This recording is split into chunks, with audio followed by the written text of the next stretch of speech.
Hi, my name is Brenden Glasford, and you are currently watching Raising the Bar, where my guests and I look at business issues in Guyana, talk about where things currently are, and how we can raise the bar. There's nothing more fundamental than the type of business structure you can set up and operate in Guyana. And with me tonight to discuss this is Nigel Hughes. He is the managing partner of Hughes and Stubby. That's correct.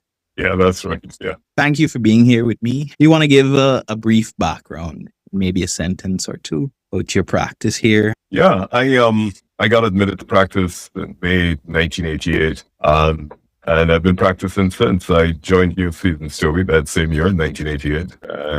The firm was headed at the time by my father, Clarence Hughes, and the partners were my father, Richard Fields, and Robin Stubby, all attained Silk, sorry, after they formed the firm. Well, tonight we want to get your experience and take on some fundamental business matters. Now, there are a lot of misconceptions, and Guyana is fundamentally designed to be a gatekeeper society. It is meant to be opaque for those looking in, whether that is micro, small business owners or non-resident investors. It's very difficult for you to get a grasp of the business environment here by just doing a simple Google search. So we want to first take a look at the fundamentals of a business structure. Now, from my time in practice, there are really two archetypal structures. So there's the unlimited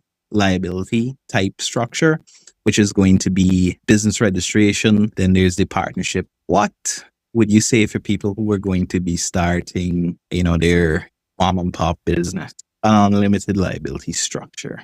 Is there any information that you think they should zero in on? Well, first of all, good night, Brenden. Thank you very much for having me on your program. I want to congratulate you for this podcast. Let me start by saying this in relation to that specific question. Many mom and pop businesses go for business name registration, which is unlimited liability, simply because it's cheaper, $5,000. And that is always, quite often, not always, but quite often the driving, the principal reason why they go there. And so they started without even getting advice on potentially what they may be liable to and what assets they have that they are exposing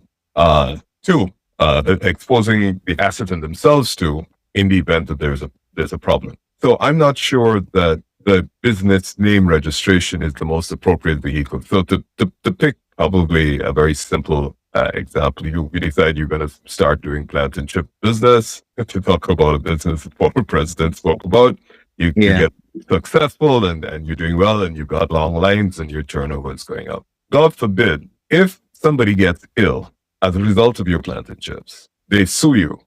They become paraplegic, just to pick a ridiculous example. They sue you. Every asset you own is at risk. If you had 10 houses before you actually started the plant and chip business, if there's a judgment against your business name, all those assets become exposed. So I don't think people really appreciate that is the position when you do a business name registration. So you get the $5,000, you run along, and everything that you do is exposed. As opposed to if you spent a little bit more money, took some legal advice on the options available to you, you established a limited liability company, which is a INC Inc., incorporated in Guyana, and you called your company Plant and Chip Inc. If the same scenario occurred, you got sued, and there was a large judgment against you, the person who secured the judgment creditor, can only go after the assets that company owned.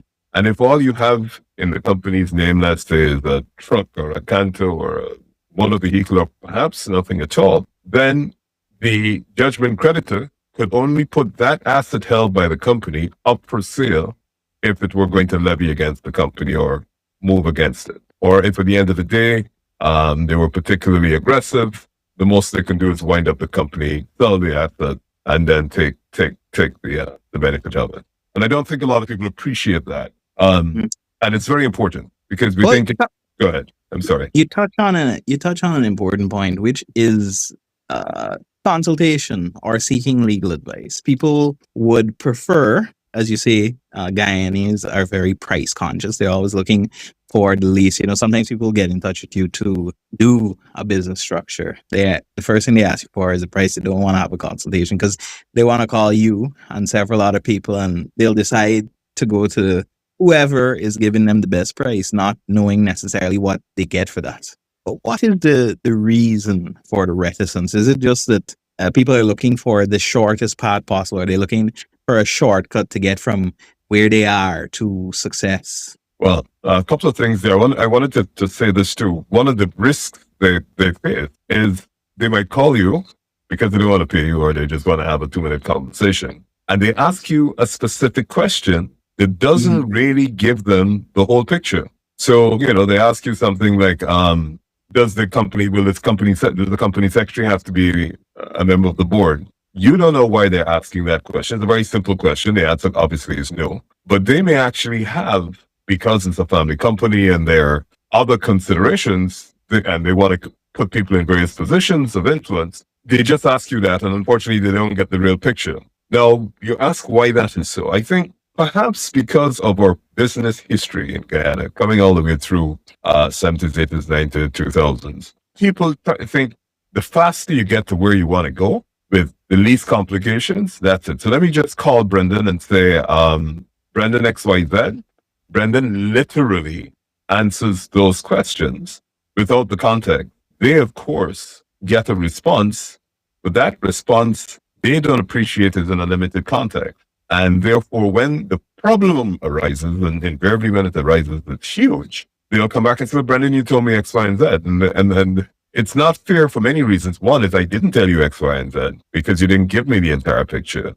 And two, you had a casual conversation with me, not no indication that you intended to rely on what I was saying. You were just making an inquiry, and there we go.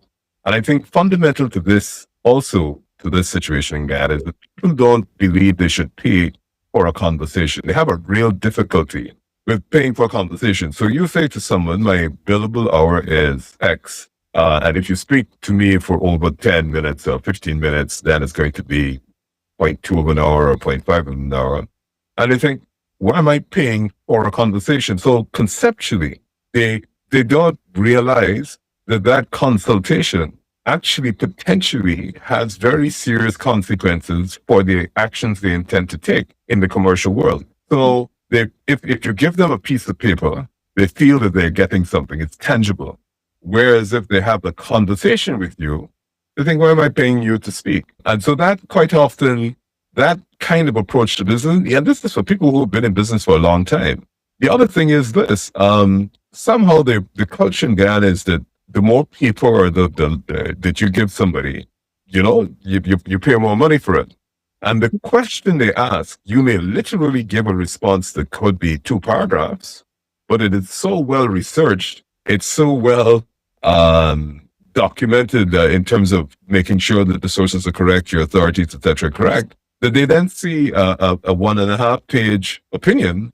I think, well, my God, why are you charging me this money for that? It doesn't only happen here. And there's a name for it. And there's a book or there's an article about selling the invisible, the issues that people who sell things that are not tangible have with convincing clients or the prospective clients the value that they're getting. And, there's this guy who does very good marketing clips. He does behavioral psychology. He was explaining to some people his experience with a carpenter. The carpenter came and did something. He was able to do it in a few minutes and leave. And he questioned it, or this person questioned it. And the guy said, well, I'm charging you the $1 for the nail and $9,999 for knowing exactly where to put it. And that gets to what you were saying about the conciseness. I think there is a culture, not only in Guyana, but in the Caribbean, that, you have to be very verbose and long-winded. But, sometimes, a lot of the times, conciseness and brevity are really the soul of elegance in solving the problem. You don't have to be very long-winded, but that's what people expect when they're paying something, to get a show, a performance out of it, and a lot of deliverables. They're not thinking necessarily what what they should be thinking about is my problem solved by this, right? But they're Yep. thinking about Absolutely. what have I gotten from it rather than is my problem solved by this. Actually, in our profession, Brenden, the CCJ is actually bringing the lawyers around to a more efficient position. In the old days, when your grandfather and my father practiced, you would say, "Hey, senior counsel was on the seat for a day and a half," Mhm. and that would be an indication of how much work and research, et cetera, because they could address the court for a day and a half. Now, the court says this week, we were in CCJ. You have 15 pages, 10 pages for your submissions and support, and 15 pages we're doing a public interest matter in reply, and that's it. So you're forced now to be concise, and that long citations and extracts from cases, et cetera, those there's are gone. But you're right, in the Caribbean, we believe in volume, like you say, we believe in volume, and that's an excellent example that you give. $8,999, but telling you where the nail goes. Because that is what allows you to continue. Would it be fair to say that from your experience, I could definitely say from mine that if you are going to start any type of business, right, get advice or do research on the structures and understand exactly what you're putting at risk. You mentioned, the fact that all your personal assets are at risk if things go bad in terms of a contract or having a lawsuit, a court action against you, providing a good or service if you're going to be doing it on your own. I think another thing people don't actually understand about a business name registration is, and this is underscored when you go to the bank to set up that bank account. What that bank account is let's say it's Frontier Planting Chip, John Smith trading as Frontier Planting Chips, or the other way around, because they make no distinction between you and the business. And that's the only thing you need to understand, that if things go wrong, you and your nice car, your house, and what's in your bank account is liable. Yeah, a bit. Well, I think people mistake or have a misconception that a business name is a separate entity from you, and it's not. But I suppose, Brenden, coming back to Guyana, the real issue is they think, why am I going to pay Brenden for a billable hour of consultation while he explains to me? And after that hour, maybe they might not even grasp the concept of limited liability. So let me go along. Problem solving in Guyana is always, when the problem comes, I throw some money at it and hope that it goes away. So even we assess risk in that context. Mm-hmm. And that's another issue. I don't think we are sufficiently attentive to assessing risk. Yeah. Generally speaking, Guyana and the Caribbean has a very laissez-faire way of saying that, I'm going to start this thing and see how it goes, right? Yep. And they don't really prepare for the takeoff, and that could end your business. Recently, I was looking at on a news piece on a company that got viral fame, and people were coming to them. I think it was in Nigeria. They had some cafe, and they were doing some very unique product, and they couldn't handle it when they got it. The business ended up folding. They lost all their customers because they couldn't produce the orders. They were not able to scale. And I think that this is a good segue into the limited liability business structure.